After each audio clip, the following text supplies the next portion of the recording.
Cuma sayangnya wali hari ini tidak takut lagi ke Allah. Wali hanya datang ke rumah anak yatim untuk mendapatkan hak warisan. Kalau masalah warisan, nyan wali ke. Di depan wali berjuang, mana hak kami? Dari abang kami, dari adik kami. Tapi keponakannya, dia tidak peduli. Padahal itu wajib nafkah di atas wali. Ibu daripada anak yatim, iaitu si janda itu dia hanya berhak menghidupi dirinya sendiri. Kalau dia tidak mampu, maka dia dihidupi oleh walinya sendiri, iaitu ayahnya, abangnya, adiknya. Oh, ada yang melamar, dia nikah lagi, berarti dia menjadi tanggungjawab dari suaminya yang baru. Inilah yang hari ini paling banyak diselewengkan dalam syariat, iaitu ketika penanggung jawab nafkah melarikan diri dari nafkah tersebut. Maka orang yang paling baik di antara kita adalah Assalamualaikum warahmatullahi wabarakatuh. Banyak sekali pertanyaan jamaah, Ustadz kasih kami channel untuk kajian anak-anak muda. Di antara anak muda berasal dari Aceh, luar biasa, channelnya Maulizul Akbar Nak. Tonton, subscribe, like, share, komen. Assalamualaikum warahmatullahi wabarakatuh.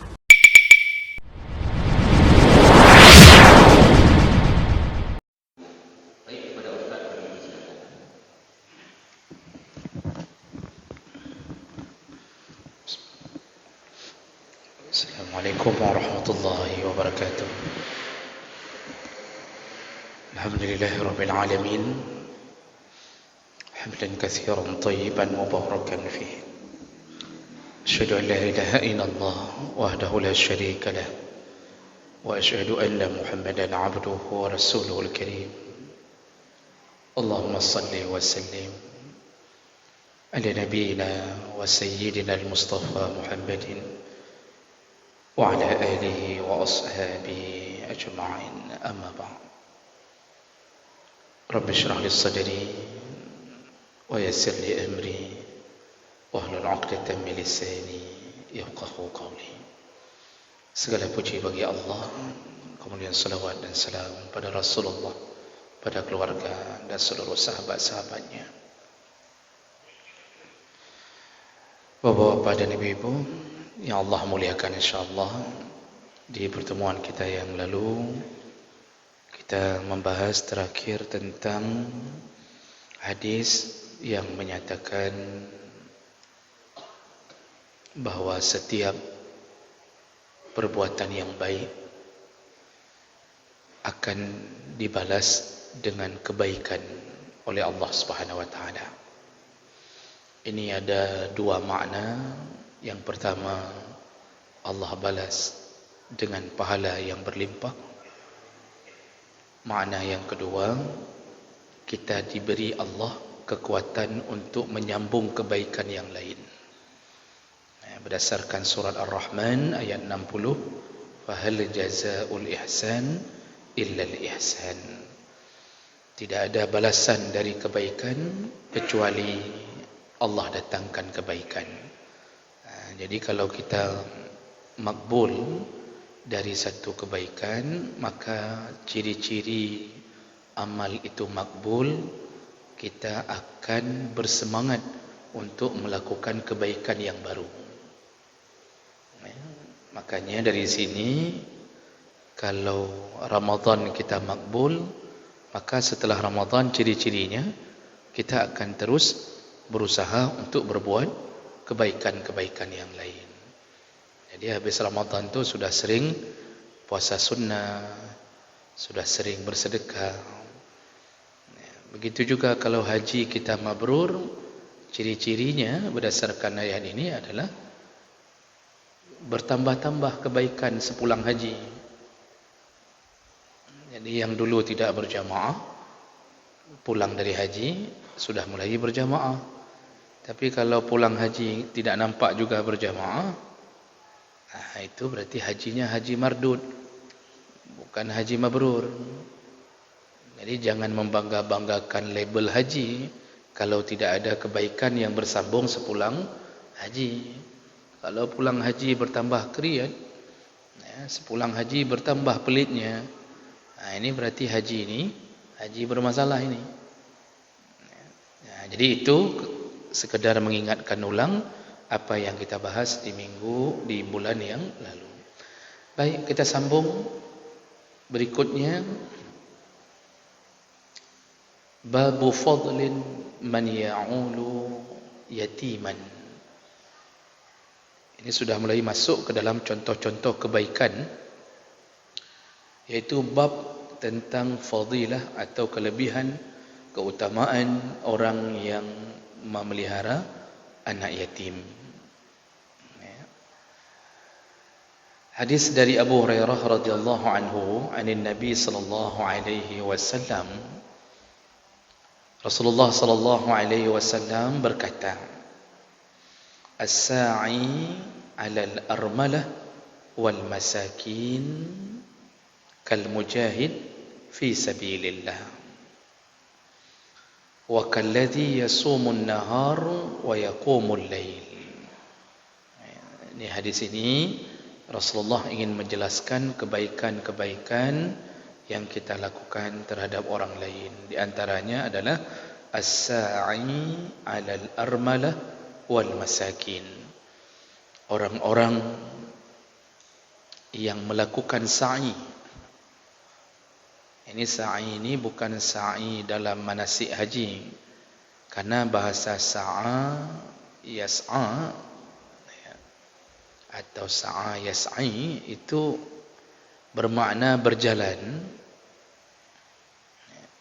Maka orang sa'i itu kan melakukan jalan. Jadi orang yang dimaksud di sini adalah yang berjalan-jalan atau berkeliling-keliling. Untuk apa dia berkeliling? Alal armalah. Dia berkeliling menuju ke rumah para janda, wal masakin, dan orang-orang miskin. Jadi yang berkeliling-keliling dari pintu janda, armalah itu janda, wal masakin, dan orang-orang miskin. Yang dimaksud dengan janda di sini bukan berkeliling mencari istri. Jadi bukan mencari istri yang janda. Tapi yang dimaksud di sini adalah anak-anak yatim yang ibunya janda. Jadi berkeliling-keliling dari rumah janda, dari rumah anak yatim, dan masakin, dan rumah-rumah orang miskin. Apa yang maksud berkeliling di sini? Yang namanya sa'i itu kan berputar-putar, keliling-keliling di tempat-tempat yang sama. Dulu antara Safa dan Marwah itu kan akibat sa'inya, hasil dari sa'inya Siti Hajar. Jadi sa'i itu ya kelilingnya di tempat-tempat yang sama. Maksudnya bukan hanya sekali datang lalu tidak pernah datang lagi, tidak. Jadi di sini dia ketuk rumah janda dan anak yatim di dalamnya secara berulang-ulang. Maksudnya bulan ini dia kasih beras, nanti bulan depan dia kasih lagi beras. Dia tanggung, dia pelihara, dia asuh. Kalau seseorang memberikan sekali saja, itu baik. Tetapi yang terbaik adalah di saat dia mengulang-ulang kebaikannya, karena anak yatim dan janda itu juga mengulang-ulang makannya. Kan satu sak beras kan tidak mungkin seumur hidup. Apalagi kalau anak yatimnya ramai. Itu kan sebulan, bahkan enggak sampai sebulan kadang-kadang habis. Jadi ada orang yang mengira cukup sekali kasih. Jadi begitu tanya orang, sudah pernah bantu anak yatim, dia akan menjawab sudah pernah. Kapan? 5 tahun yang lalu sudah saya bantu. Ini salah satu kesalahan yang kita buat. Seharusnya kita melakukan sa'i. Jadi setiap sebulan sekali kasih apa yang bisa kita beri. Jadi sifatnya seperti mengasuh. Bukan hanya memberi sedekah sekali saja, tapi seperti mengasuh. seorang ibu yang mengasuh anak yatim itu berat perjuangannya, karena dia kehilangan tongkat untuk memberi nafkah. Jadi seorang ibu yang hari ini bekerja untuk menanggung anak dari suaminya, itu kadang-kadang tidak bisa lagi sempurna memberi kasih sayang sebagaimana seperti suaminya masih hidup. Ketika suami masih hidup, anak kan penuh kasih sayang dari ibu. Karena ibu tinggal belanja, masak, apa yang dibutuhkan anak, dia bisa dapatkan. Ketika suaminya meninggal, otomatis si ibu berperan menjadi seorang ayah. Yang dulu dia bereskan anaknya untuk mandi, pakai pakaian ke sekolah. Semenjak suami meninggal, si ibu ini pagi-pagi sudah siap-siap untuk jualan. Tak bisa lagi dia memberikan kasih sayang sempurna. Maka anak kadang-kadang terlantar, makan sendiri, kemudian pakai baju sendiri. Begitu kehidupan anak yatim. Jadi anak yatim ini bisa morat-marit setelah kehilangan ayah. Disitulah Allah Subhanahu wa taala meminta kepada kita yang masih diberi kemampuan untuk menginfakkan apa yang kita punya kepada anak yatim dan janda. Jadi bukan hanya anaknya saja, ibunya juga perlu dibantu. Oh, masalah ada ibu yang perlu dibantu secara khusus, ya terserah. Ya. Jadi misal daripada bantu anaknya, ibu-ibunya terus diambil sekaligus, ya kalau cocok apa salahnya kan? Cuma kalau memang kita tidak merasa perlu melakukan itu, maka berjuanglah. Jadi jangan sampai juga berfikir begini, yang dibantu hanya janda-janda yang berkembang saja. Janda-janda yang tidak berkembang enggak dibantu-bantu. Yang kalaih-laih, yang katuha-tuha, itu enggak dibantunya. Yang dibantu yang mamaknya cantik-cantik, itu dibantunya. Ini juga perlu diklarifikasi ini. Selayaknya anak yatim itu yang memberi nafkah berikutnya bukan ibunya, selayaknya, tapi wali daripada ayahnya. Ketika Allah menyebutkan wa'alal warisi mislu zalik, para wali yang mewariskan harta itu juga punya tanggungjawab yang sama seperti ayah si yatim ini. Nafkah itu selayaknya ditanggung oleh wali, bukan oleh ibu si anak yatim itu. Cuma sayangnya wali hari ini tidak takut lagi ke Allah. Wali hanya datang ke rumah anak yatim untuk mendapatkan hak warisan. Kalau masalah warisan, nyan wali ke di depan wali berjuang, mana hak kami dari abang kami, dari adik kami. Tapi keponakannya dia tidak peduli. Padahal itu wajib nafkah di atas wali.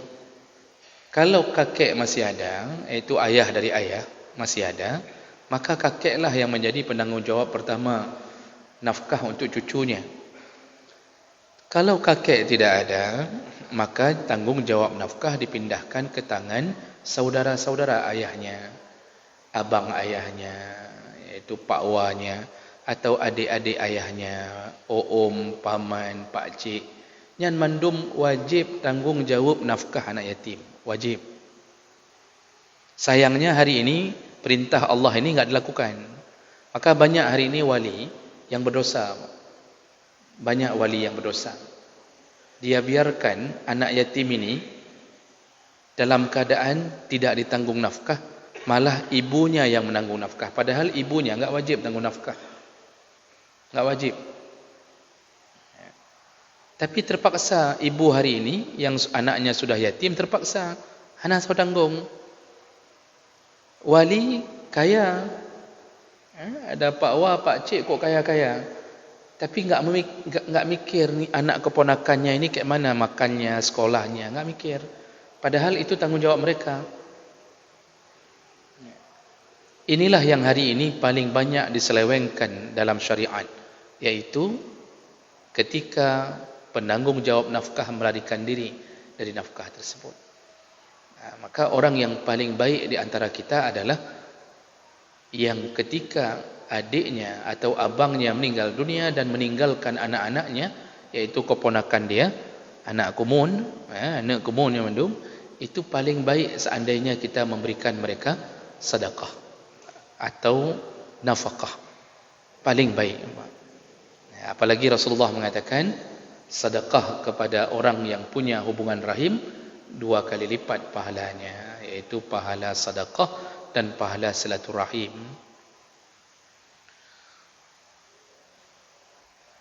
Ibu daripada anak yatim ini, dia bukan tanggungjawab nafkah wali. Karena habis masa iddah, habis nafkah itu habis. Ibu daripada anak yatim, yaitu si janda itu dia hanya berhak menghidupi dirinya sendiri. Kalau dia tidak mampu, maka dia dihidupi oleh walinya sendiri, yaitu ayahnya, abangnya, adiknya. Oh, ada yang melamar, dia nikah lagi, berarti dia menjadi tanggungjawab dari suaminya yang baru. Yang dia tetap tidak pernah disuruh memberi nafkah kepada anak-anak. Tak pernah. Cuma karena keadaan kita hari ini begini, maka ibu hari ini meninggal suami, terpaksa jual lontong, jual kue, nyuci baju rumah orang untuk menghidupi anak yatim. Jadi mereka ini termasuk orang yang menghidupkan anak yatim. Wali kemana? Wali ramai, tidak peduli. Dan inilah yang menyedihkan hari ini.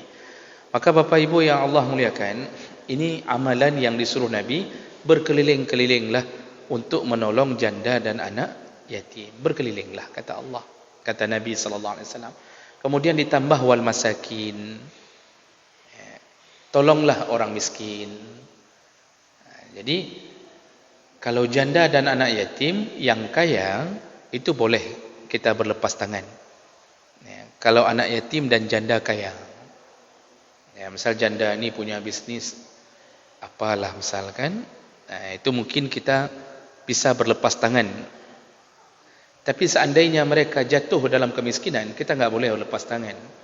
Ditambah lagi oleh Nabi, itu orang-orang miskin itu menjadi tanggungjawab daripada orang-orang yang diberi harta oleh Allah.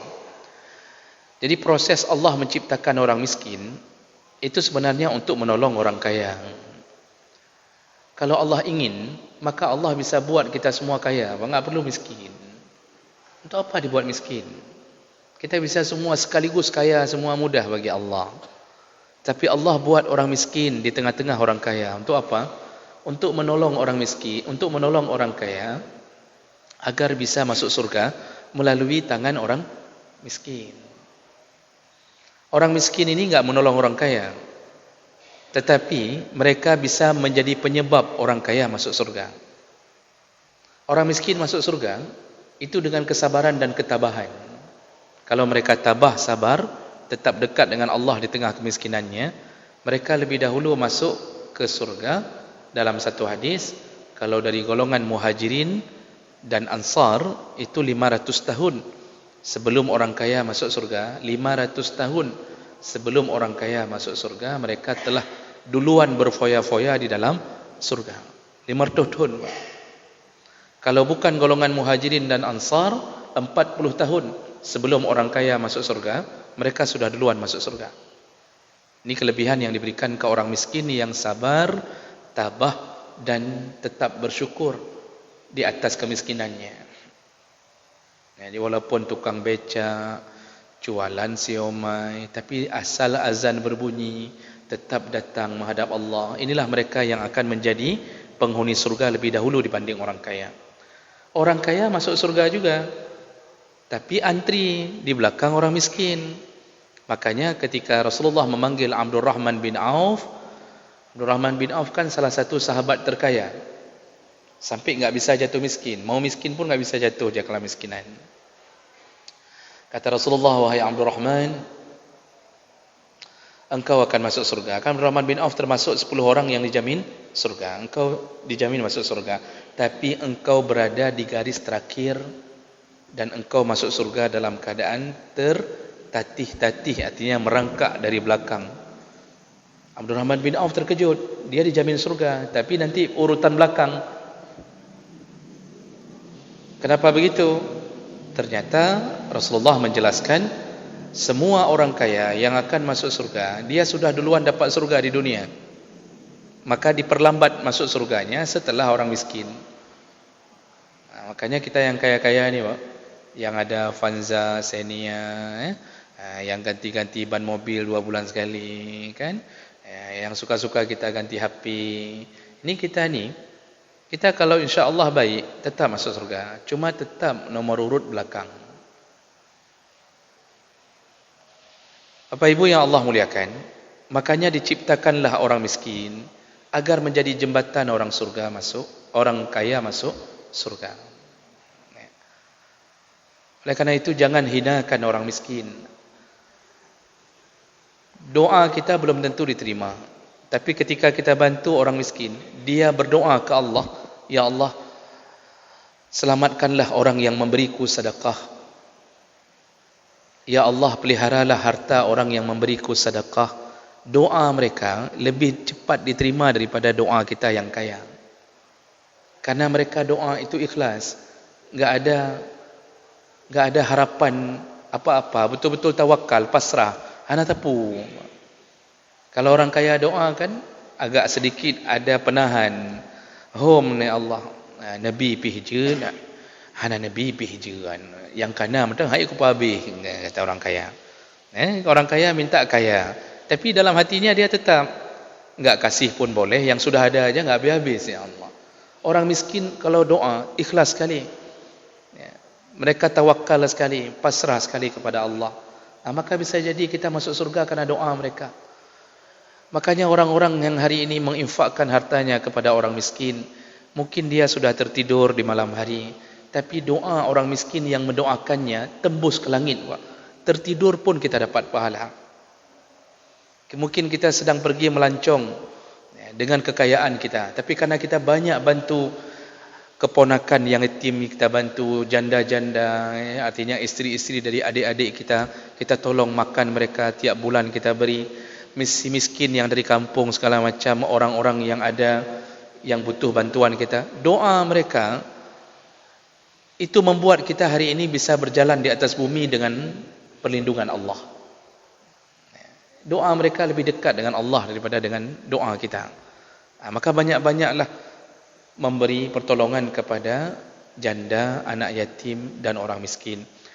Namun dalam hadis ini Rasulullah langsung memberikan janji ganjaran. Apa ganjarannya? Yang suka menolong janda, anak yatim, orang miskin, kal mujahid fi sabilillah. Pertama, kelebihannya adalah dia dihitung seperti orang yang berjihad fi sabilillah. Dia terhitung seperti orang yang berjihad fi sabilillah. Orang jihad fi sabilillah itu kan yang dimaksud di situ orang berperang. Kalau bahasa mujahidin fi sabilillah itu enggak ada lain orang perang. Orang perang itu pahalanya luar biasa. Makanya di antara hadis yang menyebutkan tentang kelebihan orang mujahidin, hadis riwayat Bukhari yang lain itu sebutkan inna fil jannah, sesungguhnya di dalam surga mi'ata darajah, ada 100 derajat, a'addaha Allah lil mujahidin fi sabilih. Orang yang mujahid di jalan Allah, artinya yang berperang di jalan Allah, kemudian dia syahid, maka dia mendapatkan 100 kali lipat derajat dibandingkan orang-orang lain. 100 kali lipat derajatnya dibandingkan orang-orang yang lain. Makanya orang-orang mujahidin itu kan bersama Nabi dalam surga Firdaus. Kullu darajatin ma bainahuma kama bainas sama' wal ard. Perbandingan antara satu derajat dengan derajat yang lain, itu perbandingannya antara langit dan bumi, kata Rasulullah. Bayangkan 100 derajat. Satu derajat dengan derajat yang lain, perbandingan kelebihan orang mujahid fi sabilillah dibandingkan dengan orang-orang yang tidak berjihad, itu sama seperti langit dan bumi. Dan ternyata orang-orang yang berkeliling-keliling menolong anak yatim, janda dan fakir miskin mendapatkan kelebihan itu.